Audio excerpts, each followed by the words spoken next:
तो कक्षा 9वीं के सभी बच्चों का स्वागत है और आज हम एक बड़ी ही आसान प्रश्नावली करने वाले हैं जो कि है प्रश्नावली 1.2। बिल्कुल भी टेंशन नहीं लेनी है, ये प्रश्नावली बड़ी ही आसान है। बस लॉजिक के साथ ध्यान से कॉन्सेप्ट बाय कॉन्सेप्ट अच्छे से समझना है। देखो, पहला प्रश्न तो बहुत ही आसान है। इसमें हमें केवल सत्य और असत्य बताते हुए एक छोटा सा कारण भी देना है। ठीक है, जैसे पहला कथन हमें दिया गया है कि प्रत्येक अपरिमेय संख्या एक वास्तविक संख्या होती है। इन्होंने पूछा है कि ये जो कथन है क्या ये सत्य है या असत्य है। तो ये कथन भी अगर अच्छे से समझ में नहीं आया है तो कोई दिक्कत नहीं, हम इसको थोड़ा समझ लेते हैं। तो हमने यहाँ पे एक रफ पेपर रख लिया है ताकि हम आसानी से समझ सकें। देखो, अगर हम संख्याओं की बात करें तो बेसिकली मैं थोड़ा आपको यहाँ पे थोड़ा सा डिटेल में बताना चाहूँगा कि जो संख्याएं होती हैं वो दो टाइप की होती हैं। ठीक है, बहुत ही डीप नहीं है लेकिन शुरुआत से ही शुरू कर दिया है। बिल्कुल, संख्याएं दो टाइप की होती हैं। अब आप कहोगे सर कौन कौन सी? तो पहली संख्याएं होती हैं काल्पनिक संख्याएं। ठीक है, काल्पनिक संख्याएं। और जो दूसरा टाइप होता है वो होता है संख्याओं का, उन्हें हम कहते हैं वास्तविक संख्या। अगर कोई आपसे पूछे कि बताओ संख्याएं कितने प्रकार की होती हैं तो आप उन्हें बता सकते हो। दो टाइप की होती हैं, पहली काल्पनिक और दूसरी वास्तविक। अब यहाँ पे काल्पनिक संख्याएं जो होती हैं वो क्लास 11th में आपको पढ़ाई जाएंगी, जिसमें आयोटा के फॉर्म में रहती हैं। इसमें होता क्या है कि काल्पनिक संख्याएं वैसी संख्या होती हैं जो रूट के अंदर माइनस में वैल्यू लिए रहती हैं, जैसे रूट -1 ये होता है। इसके बारे में ज़्यादा जानकारी अभी आपको जानने की जरूरत नहीं है, आप तो केवल ये समझो वास्तविक। वास्तविक संख्याएं दो टाइप की होती हैं। देखो, संख्याएं दो प्रकार की हैं, काल्पनिक और वास्तविक। अब वास्तविक भी दो टाइप की हैं जो आपको 9th 10th में पढ़ाई जाती हैं। कौन कौन सी? आप पूछोगे सर कौन कौन सी? देखो, पहली होती है परिमेय संख्या, पहली होती है परिमेय संख्या और दूसरी होती है अपरिमेय संख्या। अब आप सोच रहे होंगे कि सर ये क्या है। देखो, परिमेय मतलब बहुत सिंपल है, जिनको हम बटे के रूप में लिख सकते हैं, जैसे 2/3 ये एक परिमेय संख्या है, जिनको हम बेसिकली बोले तो p/q के रूप में लिख सकते हैं। जैसे 4 लिखा है तो 4 भी क्या है? एक परिमेय संख्या, क्योंकि इसके बटे में हम 1 लिख सकते हैं। और ये हमने प्रश्नावली 1.1 में ऐसा एक सवाल भी किया था जिसमें पूछा गया था कि 0 क्या है, तो आपने कहा था 0 एक परिमेय संख्या है। तो क्यों है परिमेय संख्या? क्योंकि 0 के बटे में क्या लिख सकते हो? 1 लिख सकते हो। ऐसा क्वेश्चन था ना प्रश्नावली 1.1 में, तो वो यहाँ पे रिवाइज भी हो गया। तो परिमेय संख्या बेसिकली क्या है? परिमेय संख्या ऐसी संख्याएं हैं जिनको हम बटे के रूप में लिख सकते हैं। कोई दिक्कत तो नहीं, यहाँ पे समझ में आ गया। अब अपरिमेय संख्या क्या होती है? अपरिमेय संख्या ऐसी संख्या होती है जिसको हम बटे के रूप में ना लिख सके। जैसे एक छोटा सा एग्जाम्पल और मैं यहाँ पे परिमेय में लेके बताता हूँ। जैसे अगर आपके सामने लिखा है 0.6, तो दशमलव वाली संख्या को भी हम बटे के रूप में लिख सकते हैं। कैसे लिख सकते हैं? 6 को हम लिख सकते हैं 6/10, तो ये भी क्या है? एक परिमेय संख्या है ना। अब 6/10 कैसे आया? जैसे मान लो कि दशमलव के बाद फिक्स संख्या है, जैसे 6 है, तो हमने क्या किया कि दशमलव का 1 बना लिया और दशमलव के बाद जितने अंक हैं उतने 0 लगा दिए। यहाँ तक कि इस तरीके से भी होता है कि 0.6 के ऊपर डैश लगा होता है। इसका मतलब होता है, इसका मतलब समझो पहले ये क्या है। इसका मतलब ये होता है कि 0 के बाद 6 की पुनरावृत्ति हो रही है, बार बार 6 आ रहा है अनंत समय के लिए। ठीक है, तो इसको हम ऐसे भी लिख सकते हैं ना। तो इसको भी बटे के रूप में लिखा जा सकता है। सोचो आप कि 6 पता नहीं है कितनी बार है, लेकिन फिर भी उसको हम p/q के रूप में लिख सकते हैं, यानी उसे भी हम परिमेय बना सकते हैं। यानी दशमलव वाली संख्या को भी हम परिमेय बना सकते हैं, और दशमलव के बाद अगर कोई संख्या बार बार रिपीट हो रही है तो उसको भी हम बटे के रूप में लिख सकते हैं। जैसे इसे हम लिख सकते हैं 6/9। ठीक है, इसको बदलने का मेथड अलग है, वो यहाँ पे डिस्कस अभी नहीं करेंगे, आगे करेंगे। ठीक है, लेकिन मैं केवल इतना समझाना चाह रहा हूँ कि परिमेय संख्या को देखो, हम बटे वाली संख्या को परिमेय तो बोलते हैं, लेकिन किसी पूर्णांक को भी हम बटे में 1 करके परिमेय बना सकते हैं। कोई दशमलव वाली संख्या है तो उसको भी हम उस हिसाब से बटे में बना के उसे परिमेय बोल सकते हैं। और कोई दशमलव के बाद पुनरावृत्ति वाली संख्या है, जैसे इसे हम डैश वाली संख्या बोलते हैं दशमलव के बाद, तो इसको भी हम क्या कर सकते हैं? इसको भी हम परिमेय संख्या के रूप में बदल सकते हैं। ठीक है, यानी कि शांत दशमलव हो, अशांत दशमलव हो, या फिर आपका ये वाला हो बार वाला, तो उसे भी हम परिमेय में बदल सकते हैं। तो अब आप सोच रहे होंगे कि फिर अपरिमेय में बचा ही क्या है? सभी को तो यहाँ पे डिस्कस कर लिया, देखो, अपरिमेय संख्याएं भी एक विशेष टाइप की संख्याएं होती हैं जिसमें हम क्या करते हैं, ऐसी संख्याएं लेते हैं जिनके दशमलव के बाद संख्याओं का कोई अता पता ही नहीं होता। जैसे मान लीजिए मैंने एक एग्जाम्पल लिखा 3.1457208325। अब ये बढ़ता ही जा रहा है और इसमें कोई रिपीटेशन भी नहीं है। जैसे मान लो मैं कोई और संख्या लिख रहा होता, जैसे 3.125 तो ये रिपीटेशन हो रहा है 125, ये क्या हो रहा है, ये रिपीट हो रहा है 125 125 125 बार बार आ रहा है। तो इसको तो हम ऐसे भी लिख सकते हैं 3.125 के ऊपर डैश। लेकिन यहां तो कोई अता पता ही नहीं है, यहां पे तो अगला अंक जो है वो क्या आ जाएगा ये हमें खुद ही मालूम नहीं होता जब हम भाग दे रहे हैं। तो ऐसी संख्याओं को हम अपरिमेय कहते हैं, क्योंकि जब अता पता ही नहीं है तो हम इसे बटे के रूप में कैसे बदल देंगे, बिल्कुल भी नहीं बदल सकते। तो इसलिए हम ऐसी संख्याओं को अपरिमेय संख्या कहते हैं। और इसके अलावा पाई क्या है, पाई भी एक क्या है, अपरिमेय संख्या है। पाई भी क्या है, एक अपरिमेय संख्या है, क्योंकि पाई की वैल्यू जो है वो 22/7 हम मान लेते हैं, लेकिन ये तो p/q के रूप में तो ये नहीं है। पाई की जो ये वाली वैल्यू होती है 3.14 इस तरीके से चलती है, वो जो है उसका अगला अंक क्या आएगा, और वो अगला अंक हर बार बदलता रहता है, इसलिए हम इसको अपरिमेय कहते हैं। लेकिन पाई की कुछ मानों के लिए, पाई के कुछ सवालों के लिए हम 22/7 उसे मान के उसे हम परिमेय मान लेते हैं, लेकिन पाई एक अपरिमेय संख्या है, ध्यान रखना, एग्जाम में पूछा जा सकता है। और आगे बढ़ो, अपरिमेय संख्या और कौन कौन सी हो सकती है, जैसे √2 √3, इनकी वैल्यू जो करनी के अंदर जो वर्गमूल नहीं निकलते हैं, जिन संख्याओं के करनी के अंदर ही रह जाती हैं, उन्हें हम अपरिमेय कहते हैं, जैसे √7। तो ये पूरे अध्याय का यहाँ पे छोटा सा सारांश मैंने बताया। ऑफेंड होने की जरूरत नहीं है कि इतना टाइम लग गया, ये जरूरी है आपको जानना इस चैप्टर में। अब क्वेश्चन क्या था उस पर थोड़ा चलते हैं कि प्रत्येक अपरिमेय संख्या एक वास्तविक संख्या होती है क्या? बिल्कुल, क्योंकि अपरिमेय संख्या और परिमेय संख्या से मिलके ही वास्तविक संख्या बनती है। यानी जितनी भी अपरिमेय संख्याएं हैं और जितनी भी परिमेय संख्या, इन सभी को मिला के हम वास्तविक संख्या बोलते हैं। तो अपरिमेय संख्या से तो बस प्रत्येक अपरिमेय संख्या, यानी हर जितनी भी हमने यहाँ पे लिखी सभी अपरिमेय संख्या क्या होंगी, वास्तविक संख्या ही तो होंगी ना। तो वही तो पूछा है कि क्या प्रत्येक अपरिमेय संख्या एक वास्तविक संख्या होती है, तो आप लिखोगे यस। तो आप लिखोगे पहले का आंसर आप क्या दोगे, यहाँ पे लिखोगे हाँ, क्योंकि अपरिमेय संख्या, अपरिमेय प्लस परिमेय, यानी अपरिमेय संख्या और परिमेय संख्या दोनों मिलके ही क्या बनती है, वास्तविक संख्या बनती है। तो आप यहाँ पे सिंपल सा जवाब दे दोगे। ये बिल्कुल शॉर्ट में मैंने बताया है और आप इस तरीके से लिखोगे कि हाँ, क्योंकि अपरिमेय और परिमेय मिलकर ही क्या बनती है, वास्तविक। दूसरा है कि संख्या रेखा का प्रत्येक बिंदु √m के रूप का होता है क्या, ऐसा पॉसिबल है? तो इसको भी समझ लो, ये बहुत ही लॉजिकल क्वेश्चन है जो एग्जाम में आ सकते हैं। तो इसको समझने के लिए एक रफ पेपर का यूज करते हैं। संख्या रेखा तो आप जानते हो ना क्या होती है। संख्या रेखा एक सीधी लाइन खींच दो ना इस तरीके से, देखो एक सीधी लाइन हमने खींच दी। अब इस पे संख्या रेखा बना लेते हैं। बीच में क्या होता है, 0 होता है, इस तरफ 1 होता है, इस तरफ 2 होता है, इस तरफ 3 होता है, इस तरफ माइनस में होता है, जैसे -1 हो गया, -2 हो गया, -3 हो गया, -4 हो गया, यहाँ पे 4 हो गया, यहाँ पे 5 हो गया, इस तरफ -5 हो गया। तो ये संख्या रेखा है, ठीक है। अब संख्या रेखा पे प्रत्येक बिंदु क्या √m के रूप का होता है? तो ऐसा जरूरी नहीं है। देखो यहाँ पे माइनस में संख्याएं हैं, आप देख रहे हो, तो यहाँ पे तो √ जैसे -m होगा, m मतलब कोई भी संख्या, जैसे हमने लिखा √-3 होगा यहाँ पे। तो यहाँ पे भले ही √3 हो जाए क्योंकि ये प्लस में है, √4 हो जाए, √5 हो जाए, लेकिन क्या यहाँ पे भी m प्लस का होगा? आंसर है नहीं होगा, क्योंकि यहाँ पे सभी ऋणात्मक पूर्णांक है। तो संख्या रेखा पे केवल पॉजिटिव m नहीं होता, नेगेटिव m भी होता है। यानी संख्या रेखा पे केवल धनात्मक पूर्णांक नहीं होता, ऋणात्मक पूर्णांक भी होता है। इसका मतलब कि संख्या रेखा का प्रत्येक बिंदु इस रूप का नहीं हो सकता, इस रूप का भी तो हो सकता है ना, दिमाग लगाओ आप, इस रूप का भी तो हो सकता है क्योंकि यहाँ पे ऋणात्मक पूर्णांक भी है। तो बस इसका आंसर बहुत ही छोटा सा है।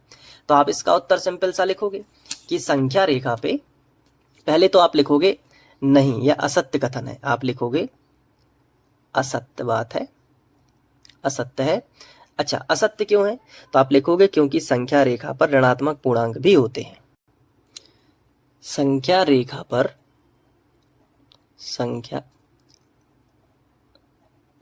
पर ऋणात्मक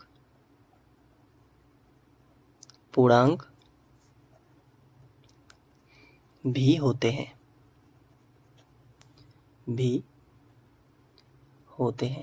साथ में, तथा हम लिखेंगे कि अंडर रूट माइनस जो m होता है एक प्राकृत संख्या का वर्गमूल नहीं होता, ठीक है, क्योंकि ये ऋणात्मक पूर्णांक है। तो प्राकृत संख्या का वर्गमूल नहीं है,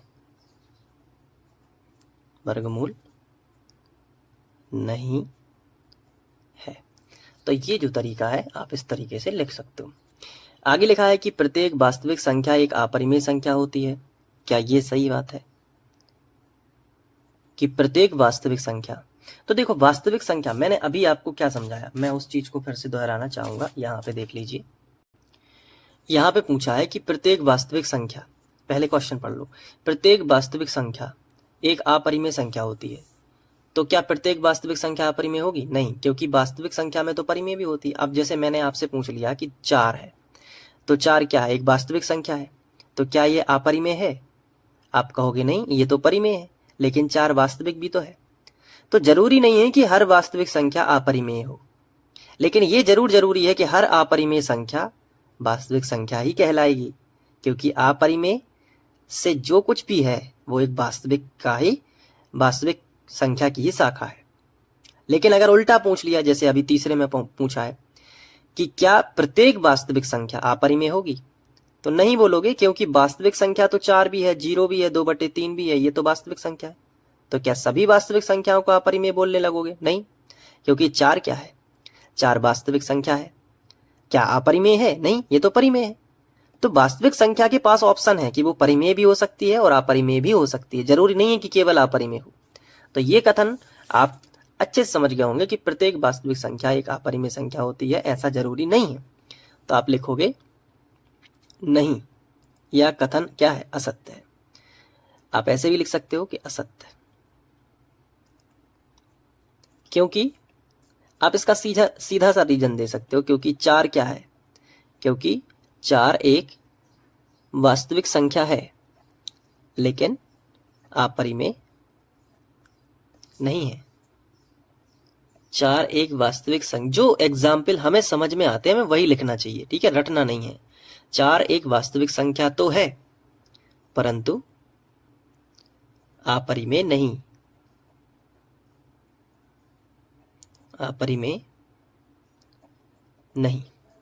समझ पा रहे इस बात को?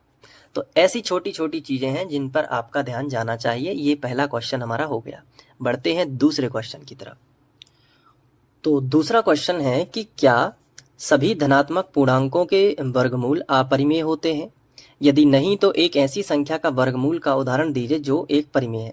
क्वेश्चन थोड़ा समझना होगा, ठीक है। कभी कभी होता क्या है कि हमें प्रश्न ही समझ में ना आए तो हम आंसर कैसे देंगे। क्वेश्चन क्या कह रहा है, ध्यान से समझो। इन्होंने कहा है कि क्या सभी धनात्मक पूर्णांकों के वर्गमूल निकाल दें तो वो अपरिमेय होंगे। ऐसा क्वेश्चन क्यों आया? क्योंकि मैंने आपको अभी अभी समझाया है कि जैसे 2 है तो 2 का वर्गमूल एक अपरिमेय संख्या हो रही है ना, 3 का वर्गमूल एक अपरिमेय संख्या हो रही है ना। तो ऐसा तो नहीं है कि सभी संख्याएं जितनी भी धनात्मक पूर्णांक हैं, कौन कौन से, 2, 3, 4, 5, इवन 1 भी, ठीक है। तो 1, 2, 3, 4, 5, 6, 7, ठीक है, 8, 9, 10, 36, ऐसे और भी ले सकते हैं, कई एग्जाम्पल हो सकते हैं। तो ये सभी क्या है? धनात्मक पूर्णांक। तो जैसे जितने भी ये धनात्मक पूर्णांक हैं इन सभी पे करनी लगाते जाएंगे। जैसे 2 पे करनी लगा दी, अपरिमेय बन गई, 3 पे करनी लगा दी, अपरिमेय बन गई। तो क्वेश्चन ये कह रहा है कि सभी पे करनी लगाते जाओ तो क्या सभी अपरिमेय हो जाएंगे। इन्होंने पूछा है कि क्या सभी धनात्मक पूर्णांकों के वर्गमूल करने पर वो अपरिमेय होते हैं। तो आंसर है ऐसा नहीं होता, क्योंकि 2 और 3 पे तो करनी लगा दोगे, लेकिन जैसे ही 4 पे करनी लगाओगे भाई साहब तो 4 में से 2 बाहर आ जाएगा, क्योंकि 4 का वर्गमूल क्या होता है? 2। और 2 क्या है? एक परिमेय संख्या है ना, क्योंकि 2 के बटे 1 लिख सकते हो। 5 पे करनी लगाओगे तो ये अपरिमेय बनेगी। 6 पे करनी लगाओगे, ठीक है, अपरिमेय बन गई। 7 पे लगाओगे अपरिमेय, 8 पे लगाओगे, ठीक है, इसका अपरिमेय बनेगी, कोई दिक्कत नहीं। लेकिन 9 पे करनी लगाओगे तो 3 बाहर आ जाएगा, और 3 के बटे हम 1 लिख सकते हैं, जो कि एक परिमेय संख्या है। तो सभी की जो बात है वो तो गलत है। हाँ, कुछ तो अपरिमेय बन रही हैं, लेकिन सभी नहीं बन रही हैं, कुछ बाहर भी निकल रही हैं वर्गमूल के। जैसे 36 पे वर्गमूल लगाओगे तो 6 बाहर आ जाएगा, क्योंकि 6 का वर्गमूल 36 होता है, 36 का वर्गमूल 6 होता है। आप समझ पाए इस बात को? इसके बटे 1 कर सकते हैं। तो सभी वाली बात तो गलत है, सभी तो नहीं हो सकता। तो आपको यही लिखना है। आप यहाँ पे बड़ी क्लियरली तरीके से लिखोगे। आप क्या लिखोगे? यहाँ पे आप लिखोगे हल और बोलोगे नहीं, ठीक है। पूछा था ना क्या, तो आप लिखोगे नहीं, सभी धनात्मक पूर्णांकों के वर्गमूल अपरिमेय नहीं होते। सभी धनात्मक पूर्णांकों के वर्गमूल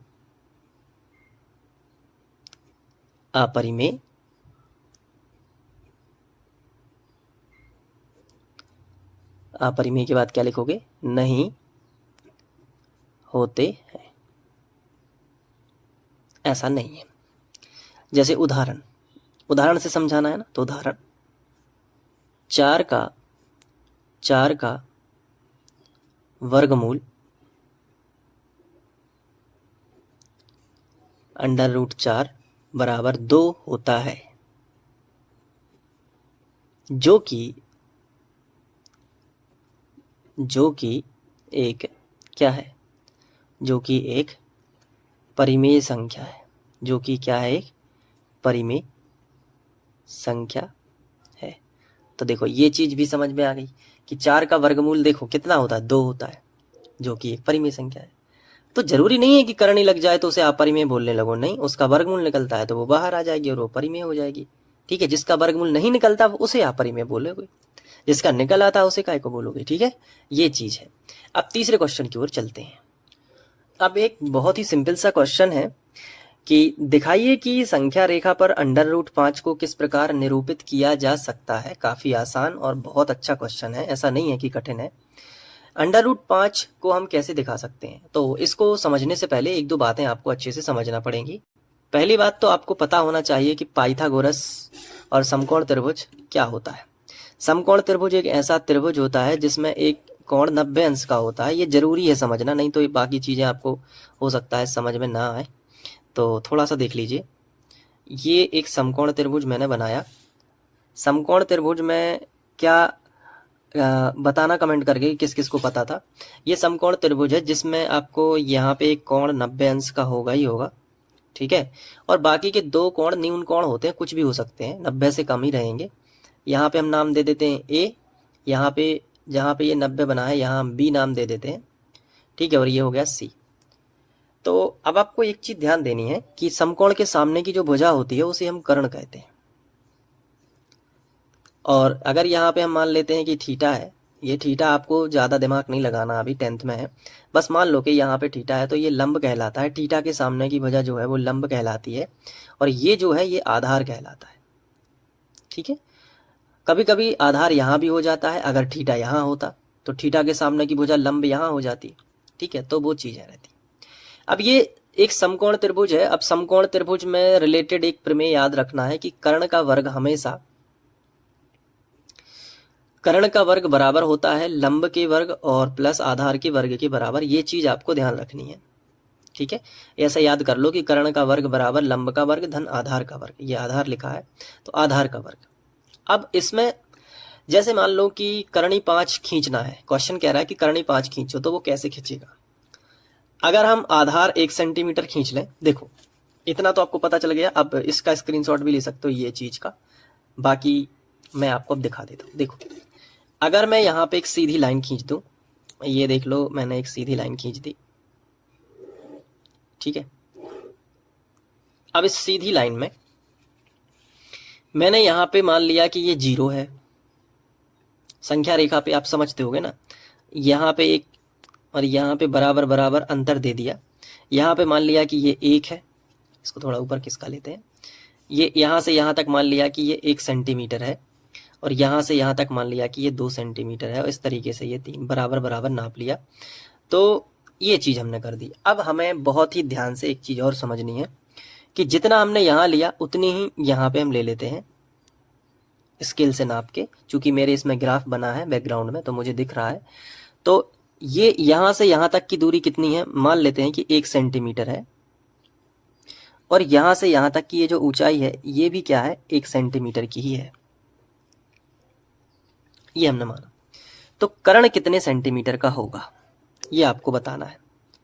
कैसे बता सकते हैं, पाइथागोरस लगा के, क्योंकि ये एक समकोण त्रिभुज बन गया। तो आप मान लो कि आधार 1 है और लंब 1 है, तो पाइथागोरस लगाओ इसमें। तो लंब का वर्ग यानी 1 का वर्ग, देखो लंब कितना है, 1 है ना, तो 1 का वर्ग, आधार देखो कितना है, 1 है तो 1 का वर्ग, तो 1 का वर्ग 1 ही होगा, और 1 का वर्ग 1 ही होगा, और कर्ण का वर्ग ज्यों का त्यों। तो 1 और 1 कितना हो गया, 2 हो गया ना, और यहाँ कर्ण का वर्ग ज्यों का त्यों।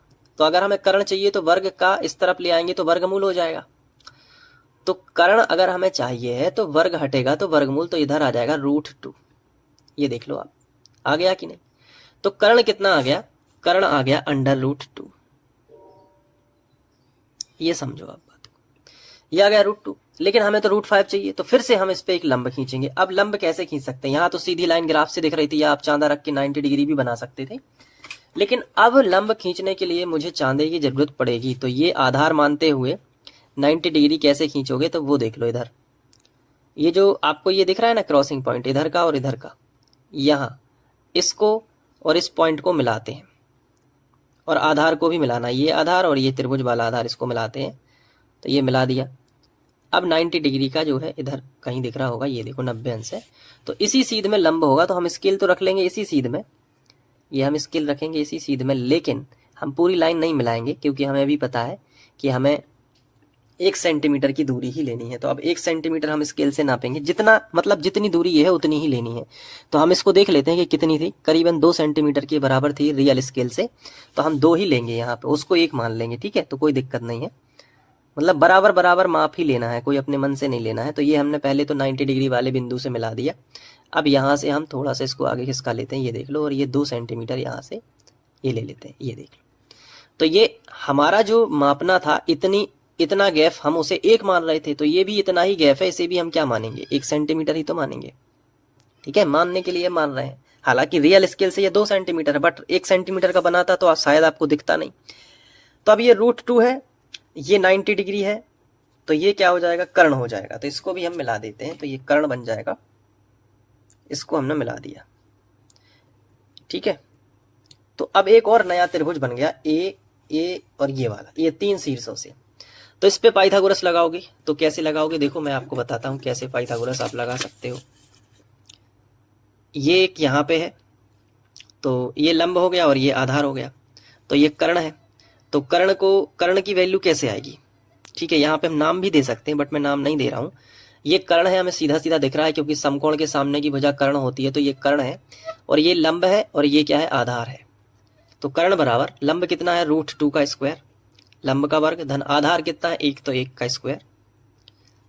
√2 का स्क्वायर करोगे तो 2 बाहर आ जाएगा, क्योंकि आप सभी को पता है कि √2 गुणित √2 का गुणा करते हो तो 2 बाहर आ जाता है, और 1 का वर्ग क्या होता है, 1 ही होता है।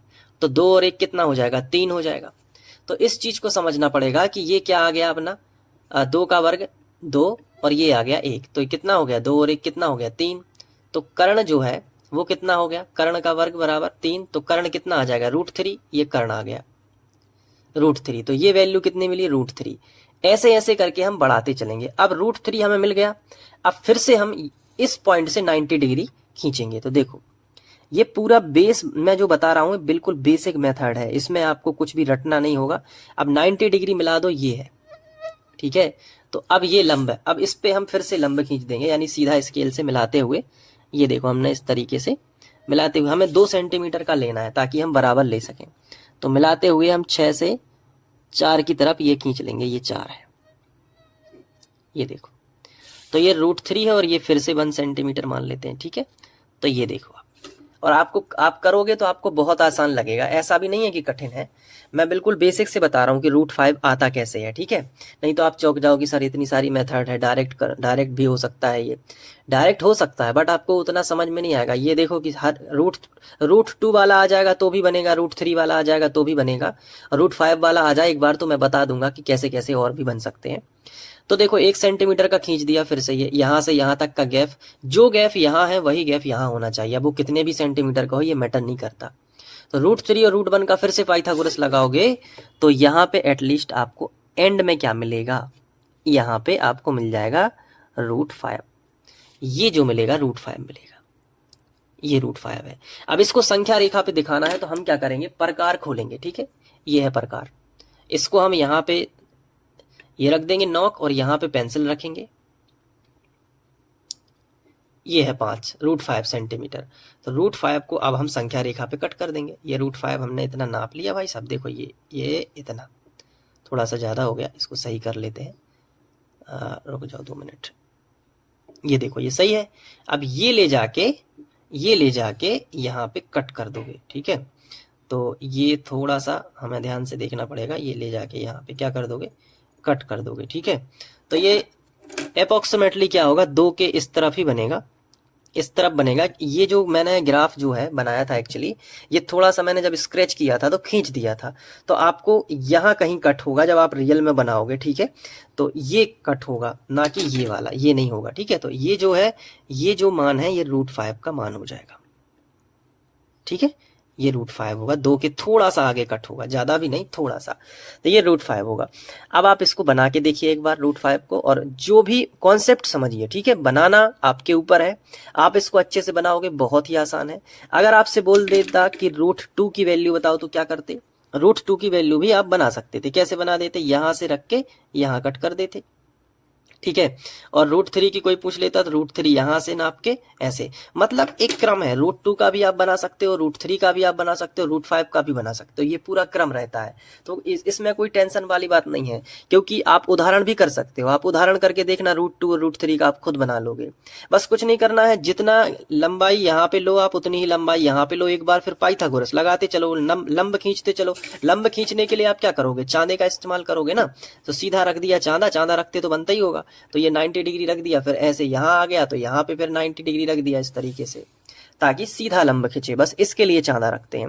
हो सकता है नहीं तो आप टिल्ट कर दो इधर उधर थोड़ा, तो सीधा रखे। बस कॉन्सेप्ट यही है कि बनाते जाओ करते जाओ, बनाते जाओ करते जाओ। अगर कोई डाउट है तो इसी वीडियो में कमेंट कर देना, तो अलग से भी मैं उदाहरण के साथ एक कॉन्सेप्ट करवा दूंगा, ठीक है। वैसे मुझे लगता है कि आप कर लोगे, तो ये जरूर करना। तो ये प्रश्नावली 1.2 हमारी समाप्त हो जाती है। इसके बाद हम प्रश्नावली 1.3 करेंगे। वीडियो में जो भी कमी लग रही है कृपया करके मुझे जरूर बताओ, ठीक है। कुछ भी कमी लग रही है तुरंत बताओ, ताकि मैं उसमें अगले वीडियो में सुधार करूँ। मिलता हूँ नेक्स्ट वीडियो में, और प्रश्नावली करेंगे हम 1.3 बड़े ही अच्छे से। Thank you.